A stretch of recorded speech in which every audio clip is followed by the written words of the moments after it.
मेरे दोस्तों, यूएई को खुजली है, खुजली। दुबई को खुजली है। क्यों?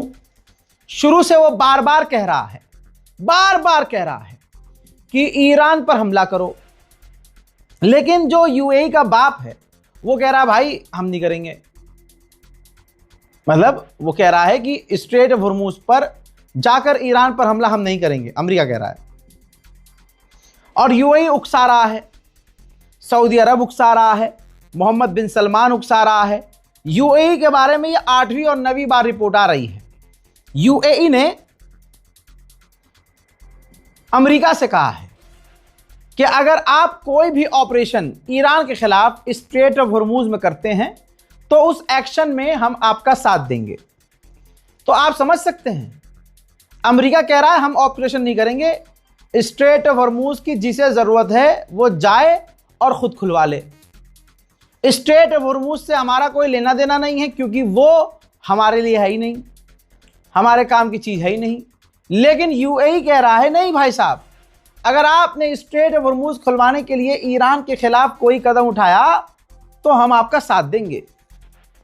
यह है ईरान के खिलाफ यूएई की हरकतें। और जब यूएई को ईरान पीटता है तो यूएई कहता है कि देखो जी हमें मार रहा है, पीटने वाले काम है तुम्हारे। इस जंग में एक बात क्लियर हो गई है कि ईरान कभी झूठ नहीं बोलता और अमेरिका कभी सच नहीं बोलता। मेरी इस बात को, इस डायलॉग को याद रखिएगा, भविष्य में आपके काम आएगा। ईरान के आईआरजीसी के ऑफिशियल ने कहा है कि हमने अमेरिका के, हमारे एयर डिफेंस सिस्टम ने अमेरिका के जहाज़ों को नीचे उतारा था, जो जहाज़ अभी मारे गए हैं ईरान के अंदर। आईआरजीसी ने कहा कि हमारे डिफेंस सिस्टम ने उन जहाज़ों को लॉक करके नीचे उतारा था।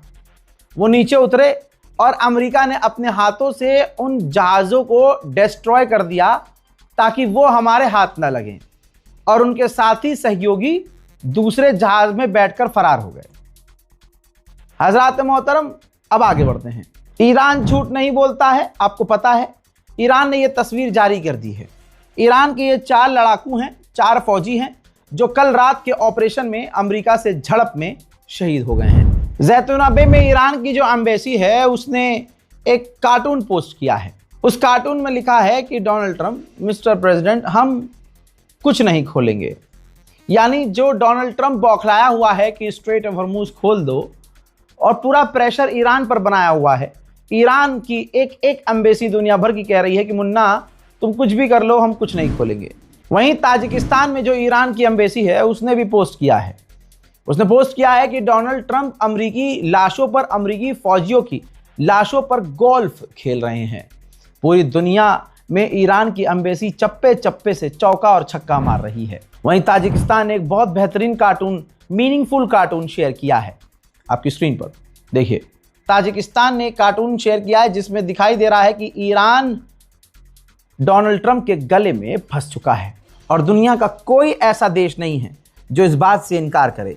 हर इंसान का, हर एक्सपर्ट का मानना यह है कि ईरान अमेरिका के गले में फंस गया है। हजरात, अब मैं यूएई का एक आपको मैप दिखा रहा हूं, ध्यान से देखिए। ये देखिए सैटेलाइट इमेज है। यूएई का एक ऑयल रिफाइनरी है, उसके बेहद करीब आपको आग नजर आ रही होगी। मतलब साफ है कि ईरान अभी भी निशाना बना रहा है। यूएई, सऊदी अरब, बहरीन, कुवैत, इन तमाम जगहों पर ईरान के हमले जारी हैं। उधर रशिया अमेरिका पर भड़क गया है। रूस के विदेश मंत्री सर्गेई लावरोव ने कहा है कि अमेरिका धमकी देना बंद करे, इससे मामलात बिगड़ रहे हैं, बातचीत नहीं हो सकती। धमकी बंद करके अमेरिका बातचीत की टेबल पर आए। उधर तेहरान का एक बहुत बड़ा नेशनल स्टेडियम था, जिसकी तस्वीर आपको दिखा रहा हूं। अल्लाह अकबर। तेहरान के इस आज़ादी स्टेडियम को, इस इंफ्रास्ट्रक्चर को, नेशनल इंफ्रास्ट्रक्चर को, पब्लिक इंफ्रास्ट्रक्चर को अमेरिका और इजराइल ने तबाह बर्बाद कर दिया है। मेरे दोस्तों, नेपाल पर भी इस जंग का असर कुछ यूं पड़ा है कि नेपाल ने भी अब, मतलब काम करने वालों, जो नौकरी करने वाले लोग हैं, उनके मज़े आ गए हैं। क्योंकि अब हफ्ते में सिर्फ 4 दिन काम होगा, 2 दिन की छुट्टी होगी, और वर्किंग आवर्स भी कम कर दिए हैं। जैसे जिनकी ऑफिस से 6 बजे छुट्टी होती थी, अब उनकी 4 बजे छुट्टी हो जाएगी। अब आप कहेंगे भाई मज़े आ गए, बल्ले बल्ले। नहीं, जंग से कभी मुन्ना किसी का फ़ायदा नहीं होता है। अगर प्राइवेट कंपनियां सरकार के दबाव में आकर आपके दिन और टाइम कम कर रही हैं तो यकीनन आपकी सैलरी भी रोकी जाएगी, काटी जाएगी। तो ये अच्छी खबर नहीं है। और ये सब नेपाल में इसलिए किया गया है क्योंकि नेपाल को भी ईंधन तेल की कमी हो रही है। उधर भारत के विदेश मंत्रालय भी लगातार एक्टिव हैं। भारत की भी लगातार कोशिश है कि बातचीत के जरिए मामला हल हो जाए। यहाँ तक कि भारत के विदेश मंत्रालय के द्वारा और ख़ुद हमारे विदेश मंत्री के द्वारा अरब देशों से सबसे पहले ईरान से बात की गई, फिर ईरान से बात करने के बाद और ईरान ने खुद भारत के विदेश मंत्री माननीय जयशंकर को फ़ोन किया था। इसके बाद माननीय जयशंकर ने अरब देशों के टॉप लीडरों से फ़ोन पर बात की और ये नहीं पता है कि बात क्या हुई है, लेकिन हाँ, भारत इन बातचीत में लगातार इन्वॉल्व है। उधर हमारे लिए प्यारे खामनाई के रिप्रेजेंटेटिव जो भारत के अंदर हैं, उन्होंने एक जगह बयान दिया है भारत के अंदर ही कि मीडिएशन में पाकिस्तान का कोई रोल नहीं है। यानी उन्होंने साफ कह दिया है, उनका मतलब सीधा सीधा है कि पाकिस्तान की कोई औकात नहीं है, पाकिस्तान हमारे इस मीडिएशन में नहीं है। देखिए, पाकिस्तान के बारे में अभी ईरान ने सफाई दी थी कि भाई मीडिएशन करवाने की कोशिश कर रहा है, ये है वो है, क्योंकि भाई ईरान नहीं चाहता है कि इस जंग में नए नए जो उसके दोस्त हैं, जो उससे और जो देश हैं उससे अलग हों या नाराज़ हों। ये ईरान के लिए अच्छा नहीं होगा। तो कुछ अच्छा सा बयान दे दिया जिससे पाकिस्तान नाराज़ ना हो। लेकिन खामनाई के जो भारत के अंदर रिप्रेजेंटेटिव हैं, उन्होंने बहुत क्लियर शब्दों में कह दिया है कि मीडिएशन में पाकिस्तान का रोल नहीं है। मैं एक लाइन आगे बोलना चाहता हूँ, मीडिएशन में किसी का कोई रोल नहीं होगा, ये यकीन जानिए। यह आपको रज़ाग्राफी बता रहा है। मीडिएशन में किसी का रोल नहीं होगा। मीडिएशन तभी होगी, बातचीत तभी होगी जब ईरान को यकीन होगा। बातचीत तभी होगी, ईरान डील पर तभी मानेगा जब ईरान को लगेगा कि हाँ, अमेरिका सच बोल रहा है और ईरान के हिसाब से डील हो रही है। ये मेरी बात लिख के रख लीजिए।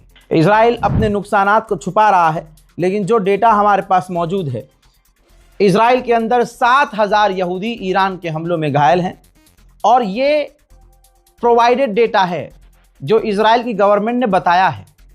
सच्चाई क्या है वो किसी को नहीं पता। हो सकता है 10,000 घायल हो सकता है 15,000 घायल हो। रिपोर्ट कह रही है कि अमेरिका के, मैंने आपको कल बता दिया था कि उसकी एक स्पेशल मिसाइल जो लगभग 2,500 थी जंग की शुरुआत, अब उसके पास सिर्फ 400 हैं। ऐसे ही आज फिर से एक रिपोर्ट आई है जिस रिपोर्ट में बताया जा रहा है कि अमेरिका के टॉप के और जो बड़े भारी भरकम मेन हथियार थे उसमें कमी पैदा हो गई है। मेरे दोस्तों, ईरान ने कहा है कि यूएई के अंदर अमेरिका के फौजी छुपे हुए थे। हमने लास्ट टाइम हमला किया है और इस हमले में 25 से ज़्यादा अमेरिकी सैनिक घायल और मारे गए हैं। इजराइल के अखबार ने लिखा है कि ईरान ने जो ड्रोन हमला किया और इजराइल की ड्रोन फैक्ट्री को हिट किया, उस हमले में, ईरान के उस हमले में इजराइल की वो ड्रोन फैक्ट्री 100% बर्बाद हो गई है। ऐसा नहीं है कि एक हिस्सा तबाह हुआ, एक हिस्सा बर्बाद हुआ, बल्कि सच्चाई ये है कि पूरा का पूरा वो ड्रोन का जो खजाना था, ड्रोन फैक्ट्री थी, इजराइल की तबाह और बर्बाद हो गई है। ब्रिटेन के सबसे बड़े अखबार द टेलीग्राफ ने लिखा है कि ईरान की मिलिट्री काफ़ी एडवांस हो गई है, चालाक हो गई है, वो अडेप्ट कर रही है, चीज़ों को सीख रही है और अपने लॉन्चर्स को कामयाबी से छुपा रही है और लड़ रही है। उधर ईरान की सड़कों, गलियों, चौराहों में पोस्टर लगे हैं कि पूरा गल्फ, पूरा मिडिल ईस्ट हमारा हंटिंग ग्राउंड है, जहां चाहें हम शिकार कर सकते हैं। उधर मेरे दोस्तों, इजराइल और अमेरिका ने ईरान के अहवाज इंटरनेशनल एयरपोर्ट पर दोबारा हमले किए हैं। हज़रात मोहतरम, फिलहाल के अपडेट में इतना ही। इस रिपोर्ट को शेयर कीजिए, अपनी राय कमेंट सेक्शन में ज़रूर लिखिए। मैं हूं रज़ा और आप देख रहे थे रज़ाग्राफी अनस्क्रिप्टेड। जय हिंद।